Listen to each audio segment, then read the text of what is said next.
What's happening? I'm Len Davis, a Seattle-based filmmaker, and I am here in Heartland, Vermont with my dear old friend, Rachel Gross, who's also a printmaker and artist. And she's got a new show that's about to go up in next week, yeah? Actually, it's going to be opening September 10th. Sweet. So she's got an upcoming show that she's working on, and I'm here from out of town visiting, and I was curious about her work. And so she said, let's go ahead. I can make a print and tell you all about it while I do it. So Rachel, so sweet to be here with you. Yeah, great to have you. Awesome. Thanks for doing this. You are an artist, but primarily your medium is as a printmaker. Is that right? Yeah, I do prints. I also I paint into the prints. I do shaped panels, so mixed media. Sweet. And you're also a teacher, right? Yes, so I teach printmaking, I teach painting, and I'm about to start teaching sculpture as well. Awesome. So we're here in Rachel's studio in Vermont. Not that you can really get a sense of it, but outside is just beautiful rolling forested hills and meadows. And it's so sweet coming to the East Coast and coming up to Vermont, just seeing the landscape here is sort of similar to the Pacific Northwest, but also distinctly New England and different. Right. And you moved from Seattle, a decade plus ago? That's right. That's awesome. Right. But I had spent summers in Vermont since I was born, so this place is quite familiar to me. Sweet. And I've been living here for about 20 years. Awesome. So tell me a little bit about what you're doing or what you're about to do, and then I can continue to ask you questions. Yeah, so I'm making a bunch of etchings, and they're on copper plates, and you can see there's lines. These lines were created. You put a ground. This red stuff is a ground, and then you scratch into the ground and put it in an acid, and it eats the line. And I've seen that sort of motif of sort of gauze-looking fabric textile in a lot of your work. Mm-hmm. What is that all about? So I'm kind of interested in... And just to give some context, I'm not here. This is what I've been seeing in some of your work. Right. I'm sort of interested in the idea of like this grid, but it's soft, so it's like this combination of like more geometric forms, but like with a kind of looser fabric or lace form as well. So sort of a juxtaposition. And what do you call this type of printing? So this is intaglio or etching. Intaglio just means like scratching into metal, and then you put ink in it. In fact, I'll show you how you print it right now. Right. So I have this ink, and I'm wiping it into the plate. So I'm sort of pushing the ink into the lines like this, and just kind of making sure I hit all of the lines on this plate. I mean, this color, it's like, I think this is kind of a gold ink, so it's actually not the most ideal for showing the process, just because it's a little bit close to the color of the copper. So it's a little distinct. In fact, like this shows you, this was a plate that I wiped a purple ink in, so it's like a little easier to see. So once I have a bunch of ink on the surface, then I take a cloth. This is like a stiff cheesecloth. Wait a second, and that just happens to very closely mimic the similar pattern that you've etched in. Funny you should mention that, Len. It actually was, in fact, the subject. I was so really taken by like the way like this grid moves around, and I was like cutting little pieces, and I was photographing them, and I was drawing them. So it's like, form, function, all process, all kind of meeting together. So I take. So that was originally the sort of the idea or connection, the inspiration, but now much further down the process, they just happen to have that connection. Well, I mean, I guess it's like, maybe if you were a hardcore printmaker, you'd see like, oh, this is tarlatan. Anybody else would just see sort of like a soft grid that's being moved around. And then like these forms, like then I have these drawings they're etched into the plates, and so I kind of use permutations and combinations of the different plates together to create each image. So I'm wiping the ink. I'm trying not to kind of scrub all the ink off, but I'm kind of wiping it into the lines. Filling the grooves that you... Filling the grooves, yeah. And so like just to keep things neat, I kind of go like this. So much of printmaking is just trying to like keep things clean, which is hard because there's a lot of ink, as you can see, everywhere. And where is the show that you're preparing for here? So the show is a place called the Kent Museum. It's in Calais, Vermont, which is a little bit north of Montpelier. And it's a group show that happens every year with, there's a committee that oversees the Kent. It's a building owned by the state of Vermont, and they sort of started renovating the building. They kind of got halfway, but it's still being used as this place to exhibit artwork. So it's really a beautiful space. I'm pretty excited. Nice. Okay, so you can see, just to get a little, you can see like most of the ink is off. It'll be clearer once we print it, because like I said, this color is a little close to the color of the plate. I'm just cleaning off the back. And one of the things that, I mean, I'm asking you to sort of expand on this, but you, if I understand correctly, much of your work and your identity as an artist is connected to Vermont. Is that accurate? I would say that being here is, has informed sort of just the community that I'm in, like my connections to other Vermont artists is really important to me. I think like some of the color that is part of the work, it's like hard not to just have, I'm gonna walk over to the press here and put this on the press. Colors that are around me, I sort of start to absorb. I'm always into like really having pops of really bright color, and I think about like driving on the highway, and you have like sort of all of the muted greens and grays of the Vermont landscape. Of the Vermont landscape, but then you'll have like the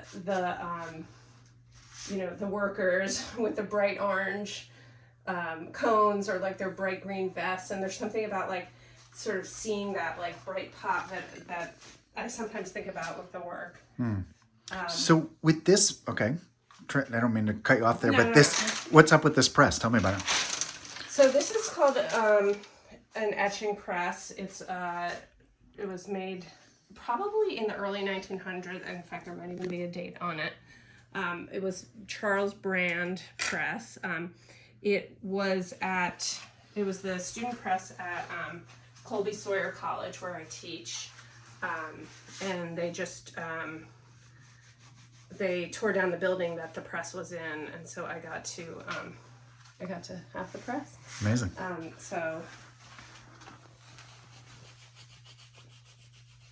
Wow, it's too bad there's no year on there. I know. I mean, just to think of the thousands of prints that long before this ever came into your studio. Yeah, I know. It's true. It's a lot of prints. So let's see. Okay, so come over here. Let me just move these things. Sweet. And then after you make that print, let's take a look at some of the existing prints. Sure. Okay. So I'm in the process of framing a bunch of stuff. So you have to print etchings on damp paper. Mm-hmm. So the paper's been soaking in water. So I take it out, and then this thing. And then this is absorbent paper that I put down to blot it. And I use an old rolling pin to blot.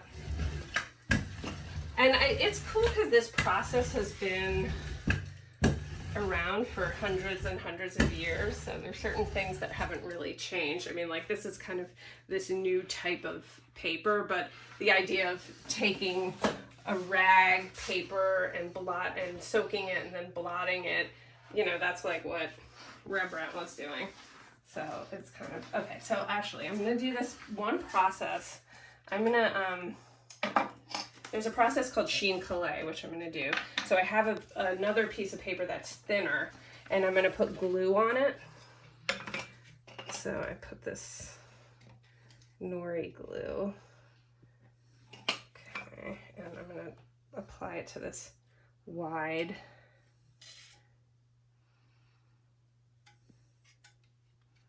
Okay, and then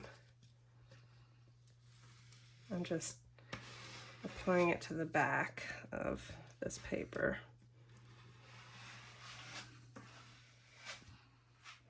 Okay, just get a little more glue down. So the term sheen collé is like glued in French, and it was called sheen just because it was often like a kind of rice paper that was used that would come from Asia. Okay, so there's glue on the back of this. Now it's going to go on top of here. It's a little smaller than the plate, but that's okay. And then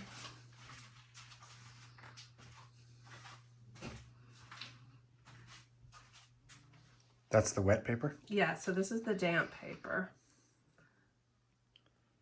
Okay. All right, and then these are blankets that cushion the metal, so when it goes through the roller, which is also metal, it gets cushioned and it really presses the paper in. And this is like a lot of pressure. Are you going to go back and forth or just once? Just once should do it.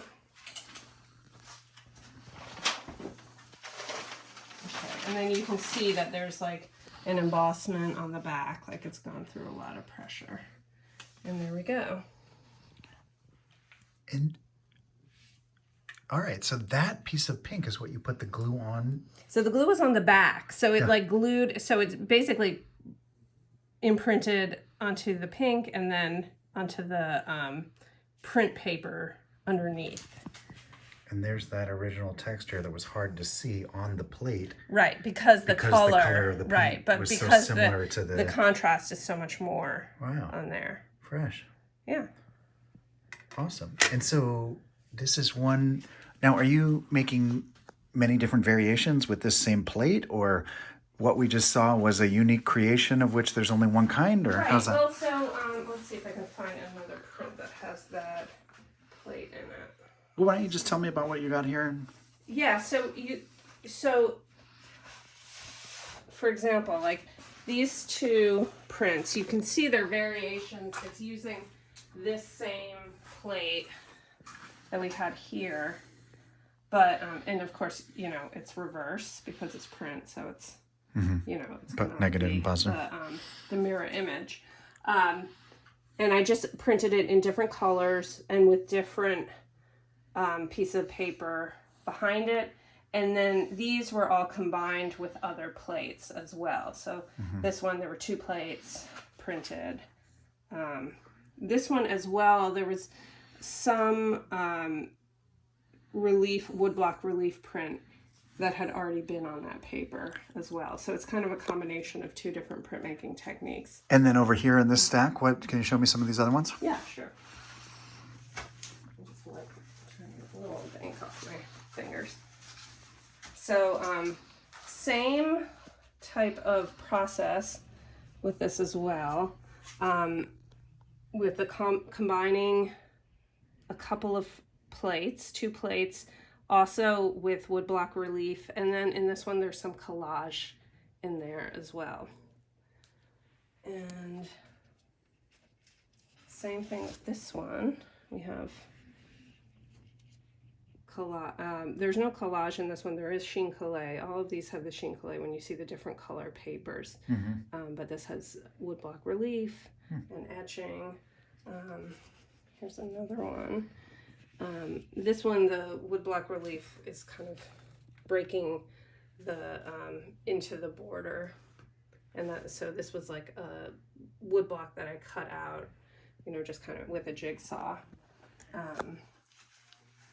And then I've also been, you know, I've been teaching painting. I should show these just because. So I started painting into my prints, just because I was really kind of intrigued with the idea of like these woodblock prints kind of creating this space that like these 3-dimensional objects could exist in that I was creating. This is kind of like during COVID, it was like a real preoccupation with like still life and like just objects in my space on my table.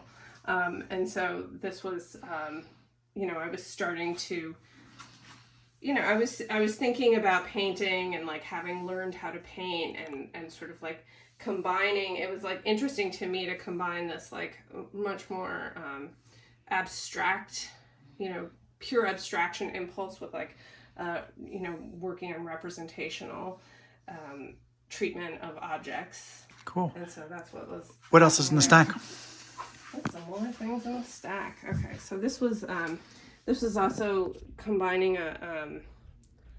like a sheen collé. This was an older print. I mean, one nice thing about printmaking is like you have so much ephemera, so many old prints, and then you can like use them in combination with other plates. So it becomes like this kind of time travel in a way as I like look at like, a drawing I might have done like 10 years ago, but then it shows up in this newer work. These are also combining different plates. And so transitioning to this work up on the wall, I see some similar geometric themes, but how are these similar and different, these two mediums? Because I've seen throughout your home, I've seen some of those pieces upstairs. Yeah, so just to show you, so like when I was talking about that one print where there was like a piece that was printed on top, like cutting into the border. I'm not sure where that one is, but I would cut out pieces of wood and ink them up and print them, and so I got to become really interested in the shapes and the shaped wood, and so I started making wood panels, and these so they these shapes of wood weren't necessarily used in prints, although there is print in some of them. Like for example, this was collage. This is like a woodblock print that was collaged onto the piece of wood. So it's sort of like kind of moving back and forth between printmaking and more sculptural or two-dimensional relief images. Here too, this one you actually have the wood block that was used to make this print is part of this piece, and then the print is glued onto that. Yeah, because surface. This shape is this shape. Or right, something. exactly. Like if you sort of flip them together. Awesome. Yeah. So Sweet. I mean, it's like a lot. For me, it's a lot of going back and forth between media. But And all this work is done here in your studio. And where are we? In Heartland, Vermont? we're in Heartland, Vermont. Yeah, over Groovy. here. So much of this is in preparation for an upcoming show. You're also a teaching Yeah. printmaking. Yeah. So I teach printmaking and And you sell your work painting. online, right? Yeah, and I have a website and Awesome. I'll make sure to link to that. What's the website? It's rachelgrossprints.com. Okay. Great. What is it? Tell me a little bit more about sort of your life here as an artist in this studio space on your land out here in rural Vermont. Yeah. So, it's really nice having a studio in your house, though that also has challenges just because there's always something to do in the house that needs to be done. But it's great, I get a lot of morning light, and it's just, wonderful to come in and just kind of look at the landscape and have that calm, be inspired. I am part of a cooperative printmaking studio in White River Junction, Vermont, called Two Rivers Printmaking Studio. So that's part of the community that I feel I get support from. And then I also have a critique group, a group of artists.